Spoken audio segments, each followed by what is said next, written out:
All right, let's get started.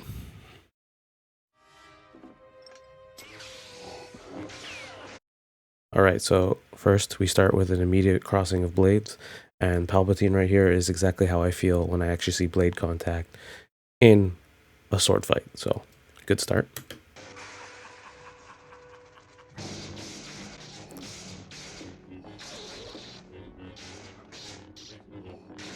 Okay, so everything looks a little wild there. We're gonna go back and slow that down because they're doing really close frames, so it's hard to tell. It doesn't seem that bad. It seems like the strikes are small enough that they're plausible. Like, yeah, all that was pretty good. He was not going overly wild. He wasn't throwing his shoulder in there from what I can see. It was just, it was just very aggressive cuts. All right, so let's see. Yeah, and Vader's defense is solid. He's keeping it small for the most part. Good. Yeah, all the parries, all the actions are rather small, covering what they have to. That's fine. That's completely fine. Continuing from there, though, we get a kick. Boom. And at first I thought that's probably not going to be possible. But then if I play it back, how this kick comes to be is that he closes the distance. We start here, moving in. Come on. Yeah, my bad. We're here. They make blade contact. He moves in and kicks. So it's not like so what happened there is he made blade contact and then he leaned in to be able to do the kick. Meaning he closed the distance to do that, because my first thought was for you to kick someone in a lightsaber duel, you'd have to get really close and usually you'd stay at a distance. But when he made blade contact, he moved in and then he did the kick. So it's kind of cool. It works. It definitely works. Now we got the flight of stairs. Epic flip. Turns off his lightsaber. And he's completely right about that. I would never turn off a lightsaber in front of someone with one as well. That's an interesting face I just caught. So Vader goes for an overhand strike. Luke goes for a solid parry block on top. Very good, very good. Blade contact, keeping each other in check. He was looking him right in the eyes there. Right in the eyes. So that's good. Here, that's a little wide. What's he trying to do? I'll say there, with that parry, he's using his whole body to move Vader's blade out of the way. That's excessive. The better option would be if he took steps back and gave him more space so that he could parry with more of his blade rather than all of his arms. It's unnecessary. It means that the distance is too close if you have to do that. Yeah, he's way too close. See there, he's far enough that he can move the blade and still have him in check. Even though that's rather dramatic, but it's fine. One personal gripe that a lot of people who do sword combat is when you hold the bind too long. Usually when people make contact with the blades, they're going to move on because there's no point in fighting there. There really isn't. It looks good for movies, but there's no point.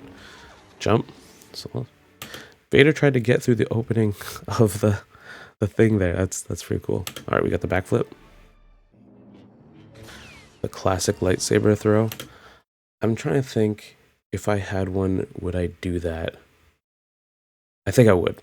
If you could do it like in Jedi, what's it called? Jedi Knights Academy, I would totally do it. It's like just, yeah, no, I would do it for sure. But anyway, now I know that this is a move in historical, like longsword or something, where you pull back there and you do that action. But in the context of lightsabers, it doesn't really make sense. You'd be much better putting your blade out front because that running charge really does nothing for you. We're here. He got called out, parried, and shoved to the side. And then we're gonna watch this in full playback. Oh. Now Luke's mad and he's going wild. Like, this is a perfect example of not doing what you're supposed to. Everything is highly telegraphed. Everything is over dramatic. I will say that the footwork here is kind of interesting. No, it's kind of bad actually. Now it's good. But the blade action on top is nice there. Extremely wild. But they're going one after the other. Yeah, we're here. Stupid wild. Little action, that one, little action seems fine. Wild, nice, also very wild. Both of them are going extremely huge here. It is to be said that this fight is mostly an emotional one rather than a technical one. Luke definitely seems more proficient in this fight, easily shown by at the beginning when he was doing smaller actions and keeping pressure on. But here, because he's emotionally distressed, he just stops doing what he learned, apparently. Let's go. Because all this is just it's clearly for the movie to be overly dramatic, but it's poor. Like nobody, Vader in normal circumstances shouldn't be caught by this. I know what they're trying to sell with this whole story of the father and son and all that, but the final fight of the Return of the Jedi isn't technically a great one in that sense. It's great for storytelling, but this is just the one believable part is that rage part at the end where he's crashing down on him because he's just angry. Vader's already down. That makes sense. It's not the best option. Remember in the other corridor video when he has him against the wall and he does the tip play and then he goes in? That would be a much better option because to defend at that range against a tip is super hard. But yeah, they're telling a story here rather than going really proficient with the fight. And it's hard to ignore that. I know in later fights I'm gonna really shit on them, and you could say it's about the story, but it actually is connected intricately with the story here compared to the other ones where it's just shit all around. It's just globally shit. Like, and to double down on that perspective, I'm gonna rewatch the beginning where he's clean, he's going in, he seems like he's really trying to fight. Look, he's keeping pressure. Vader is on edge. Look at the speed of what's going on. Like he's really in his face, right? He's really, really in his face. Compare that to the end of the fight when he's mad and he's no longer in control. There's a stark difference. So they're telling the story of how Luke is now at the point where he can fight Vader. Vader says something to piss him off. He starts tuning into the dark side and all that, meaning he was raging. He's not used to it. He's in foreign territory of just anger where he's not in control. And you can see that in the fight. The story is being told of someone in control losing control. In later fights, it won't be the story of someone losing control and therefore their fighting style becomes shittier. It's just an overall motif of how the style of those fights go. So I want to make it clear. We have this amazing control on his end, keeping pressure. Look at all that. Looks clean. He looks actually dangerous. Compared to at the end,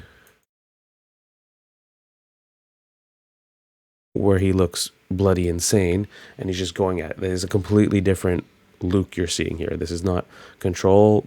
This looks insane. But that's the story they're telling, right? So it's connected, and that's why people still love this fight because it's all believable. That's the point of this fight. Now, would I have loved to have a technically great fight at the end where he wins due to proficiency rather than the love of his father making him kind of not as aggressive and all that? Sure, but story-wise, it's awesome. And the fact that the combat style is intricately built into the story itself, you can't ask for more in storytelling.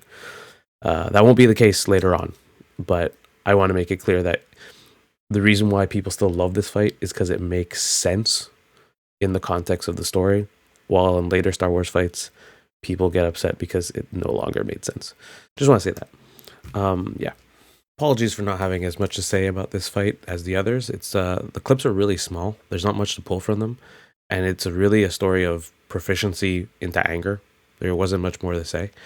But this is a good fight. I do enjoy it for the reasons I mentioned beforehand. But this is the last one of the original trilogy, which means we're about to enter a whole new world of of lightsaber duels. So to keep watching this series, I'm going to put up a link to the next video here, and I hope to see you there.